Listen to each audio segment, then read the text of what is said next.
As we only have 20 minutes for each slot, I'm going to be very, very brief on the introduction. My name is Mark Powell. I used to be a diving instructor, full-time diving instructor. I now work for a diving agency doing global development. I've written a couple of books, and I am obsessed with two things, decompression and diver training. And I'm not going to talk about decompression today. I'm going to talk about diver training. And credit to Arlindo for structuring this presentation in the way he has, because Gareth's presentation led on to Mark's, and Mark's has led on to mine very, very well. So I'm going to pick up on some of the themes that have already been discussed. So training doesn't work, or why we need to fix training is the title of the presentation. Well, is that true? Do we need to fix training? Is training working perfectly? Anyone ever seen a bad diver? No? No one? Yeah, I think a few of you have. There are divers out there that are qualified, that have the certification card, and yet their skills may leave something to be desired.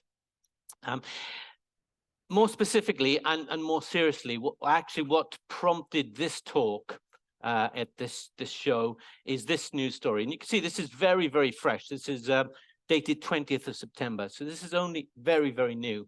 I was reading this story and I thought, I want to talk about this. I want to do something about this.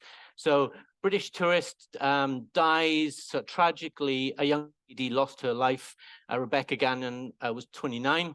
Taking part in a dive in Albania, got into trouble doing a dive and drowned.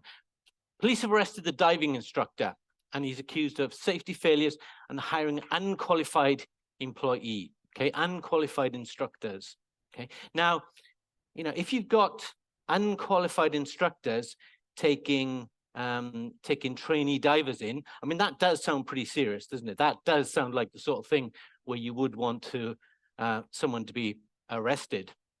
So the story went on to explain the diving instructor has been arrested, got into difficulty during the trip on Monday with a group of 7 other divers, and the instructor leapt into the water to try and save her after spotting she was in difficulty. So, I mean, why wasn't the instructor in the water with her then? Okay, if he had to leap in, why wasn't he in the water? And then if you read a little bit more, she was a qualified diver. She was an open water diver. Okay, now it's a very different spin on this story, isn't it?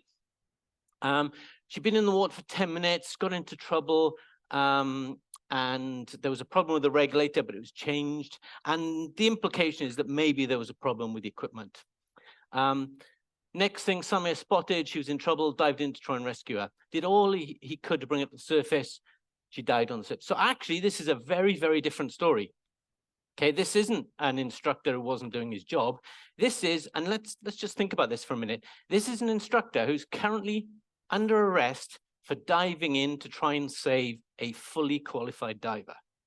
Okay, that as an instructor is scary. How many of you are here are instructors? Okay, and I bet every single one of you, if you saw a student in, or you saw a diver in trouble, you would jump in and you would try and save them. Okay, and you are in danger of getting arrested in exactly this way. So to me, that's really scary. I'm sure we all think that we would be able to do differently, but yeah, let's hope so. So how do we get to this situation where you've got someone, and the other bit of that story I didn't put up, this was an 8-meter dive. Okay, she was at 8 meters with a group of 7 other divers. She got into trouble and couldn't get to the surface. Okay, there's issues here. Even if you run out of air completely, even if your regulator stops working, whatever, 8 meters to the surface, that should be eminently survivable. So, this is a problem. That's why I'm doing this talk today. So, has anyone read this book? Does anyone know this book or watched Ken Robinson? He's worth looking up on TED. At one point, his was the best or the most viewed talk on the TED website, and which is a great website. It's 15-minute slots. So, you know, all of us complaining we've only got 20 minutes, all the TED Talks are 15 minutes. And I was reading this book of his, and, you know, sometimes you have that light bulb moment, you read something, you think, yes, that is it. That's what I've been trying to put into words all this time. So I'm actually going to quote the sentence in full. Too many reform movements in education are designed to make education teacher-proof. The most successful systems in the world take the opposite view. They invest in teachers. So, oh, actually, let's go back. Oh,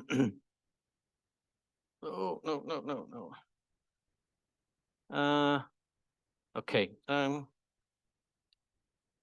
we go. Okay. So, to get a perspective on this, we're going to compare the process of two separate fields. Of a separate field, which is catering. So the restaurant business has two distinct ways of quality assurance. The first, I'm sure you'll recognize. Does anyone recognize which brand this is? McDonald's, yeah. Now, the interesting thing is this is from I don't know which country this is, but there's nothing in English or Portuguese on that screen. So, but yet you still recognized it. So the first model that's used in the food industry is the fast food model. Okay, so everything is standardized. The menu is standardized. The decorations, the outfit, the drinks, the way it's prepared, absolutely everything is standardized.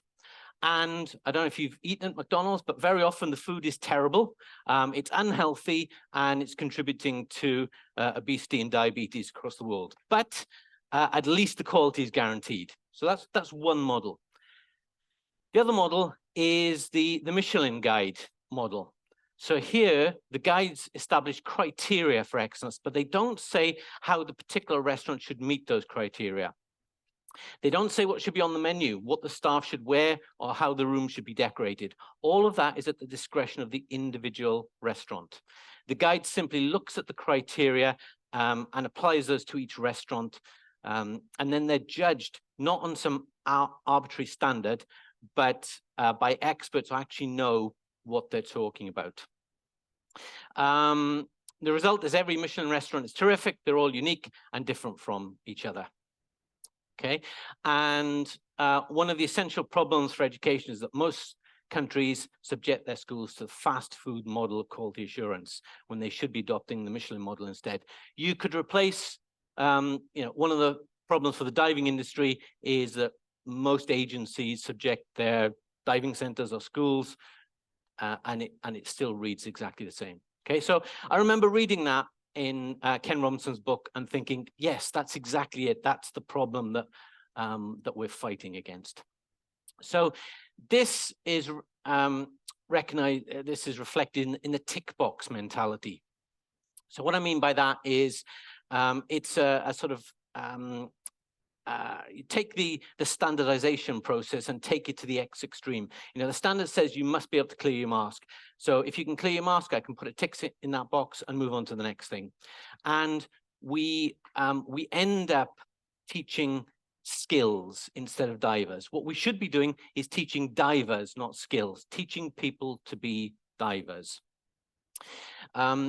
So, you know, I've heard it, and I'm sure you've heard other instructors say this. You know, you just need to clear your mask once, I can tick the box, and then you can pass the course. That's not what we should be doing. We should be teaching people to be comfortable. And it comes back, I think Gareth had a very similar quote in his presentation. We want to teach thinking divers that can solve a problem underwater. Okay, you run out of air underwater at 8 meters. Okay, you shouldn't have run out of air in the first place, but if you did, can you resolve that situation? Okay, and there's probably 5, 6, 7, 8 ways that we could think of resolving that situation underwater. As long as that person come up with one of them, that's fine. So in other words, are we training people that can deal with real world problems without a diving professional with them? Okay, someone who can sometimes break the rules in order to achieve the end result. And so this is one of the reasons, and those of you who are TDI or SDI instructors, I'm sure will recognize this. This is our code of ethics and conduct, and you'll notice up at top, the standards and procedures. This is actually in our standards and procedures. These are one of the criteria that we use. I'm not going to go through all of them, but apart from this one, we believe an individual should not be qualified as an SDI diver unless those empowered to qualify the person would allow them to buddy, or in the case of an instructor, teach their loved ones. Okay, so you have done all the skills. You've got 95% in the exam. Okay, I have to sign you off, yes? No. As an instructor, I have to look at you and go, would I put you with my wife, my daughter, my best friend, my loved one? Okay, and even if you passed all the criteria of the course, if I wouldn't let you dive with my loved one, then why would I let you dive with someone else's loved one? Okay, so I think this is that sort of mentality that we need to develop. And next comes on, and Mark said it very well earlier. Standards are a good starting point, but they are certainly not the end result.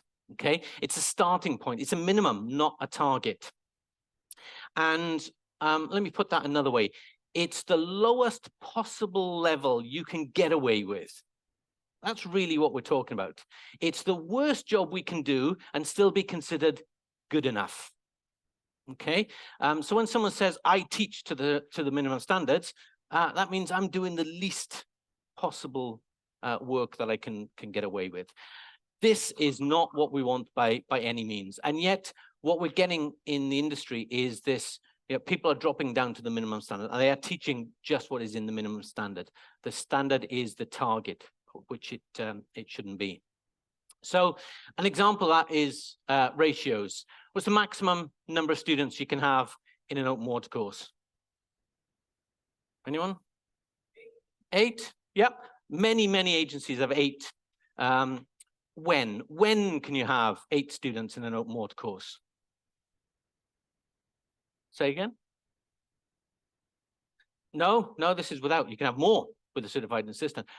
When the conditions are perfect, okay, absolutely perfect, then maybe there are situations when you could have 8 divers. How many people dive in perfect conditions or teach in perfect conditions?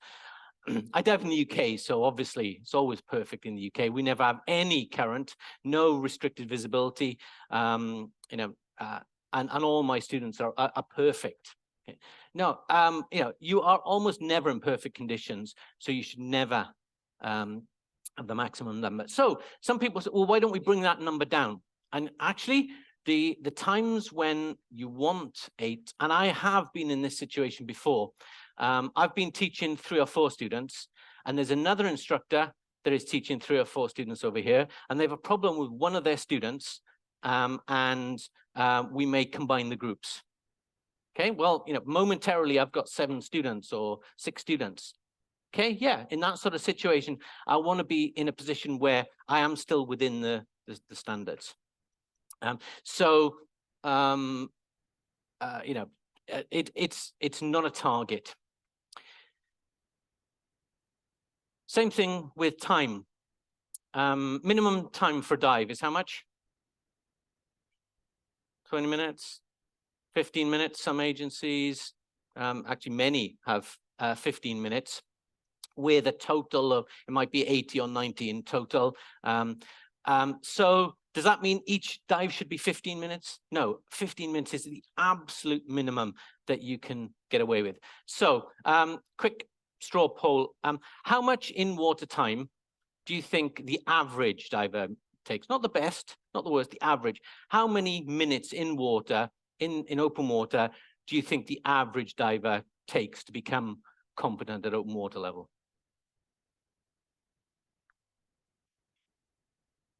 Hours, yeah. So, 80, 90 minutes, again, absolute best case. And sometimes you will get that. You'll get someone who's just a natural. They get it immediately. Boom, boom, boom. Don't have to redo any of the skills.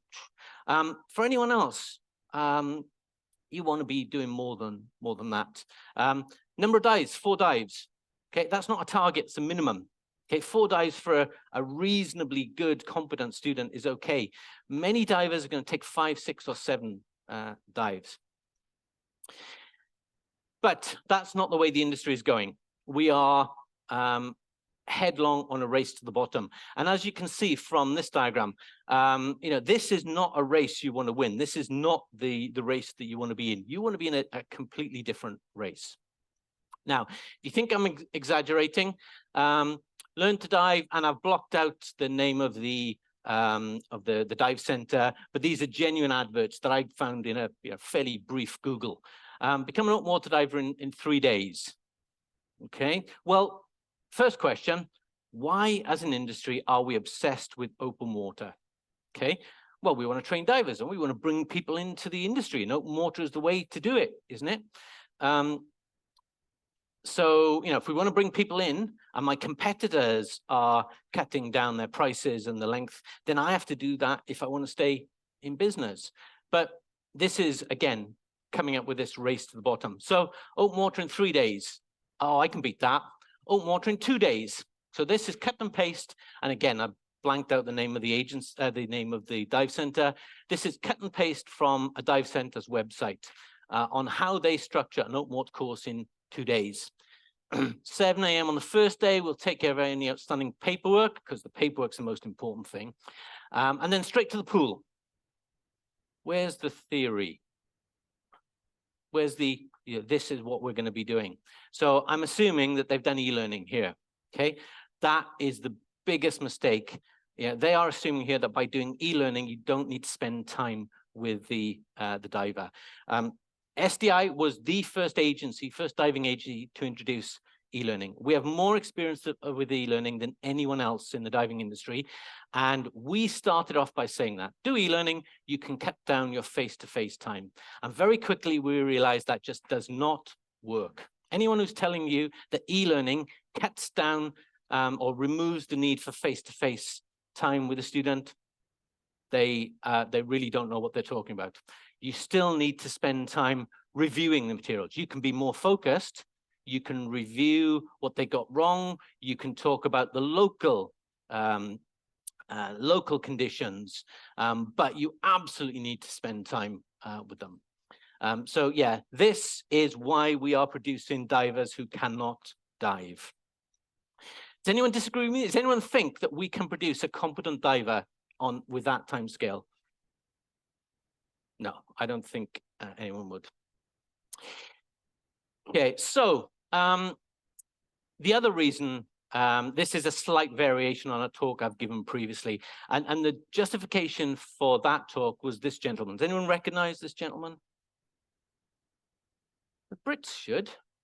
Sir Ranulph Fiennes, who was in the Guinness World Book of Records as the greatest living explorer.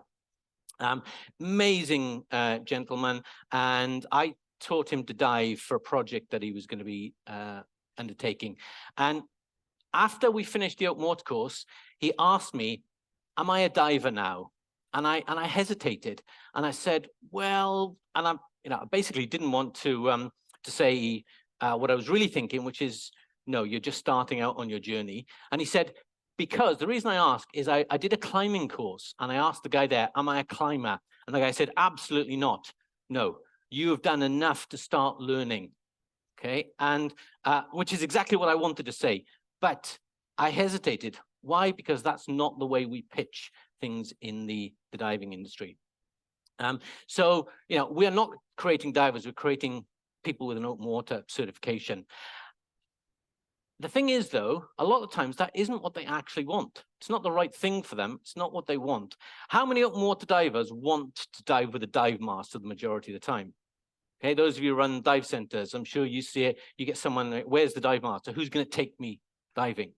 Okay, and the frustrating thing is, as an industry, we already have a solution for that. Okay, Mark mentioned it earlier. And he jumped straight in to the level 2 course, the open water. But ISO 24801-1 is supervised diver. You learn to dive, you cover pretty much everything that you would in an open water course, but you're only certified to dive with a dive master or a professional. That's actually what a lot of people want. A lot of divers want to dive with someone else. So, you know, we should be doing a lot more of this. So all agencies have this qualification. I think Paddy calls it scuba diver. We actually call it supervised diver because we're not very original when it comes to names. I know SSI have a similar level. You know, all agencies have this. So this is what we should be promoting, not open water for many divers. And I can't say for certain, you know, it's very dangerous to speculate, but what if Rebecca Gannon had been issued a supervised diver qualification rather than open water diver?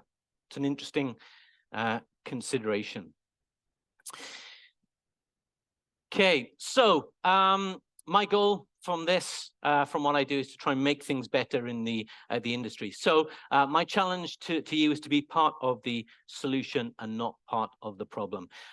Let's not accept this race to the bottom and minimum standards in instructing. We need to be aiming for something higher. And for someone who does want the minimum, give them a supervised diver course rather than an open water course. That's my conclusion. And of course, don't forget the sales pitch. I said I write books. And that's me done on my soapbox. Thank you very much.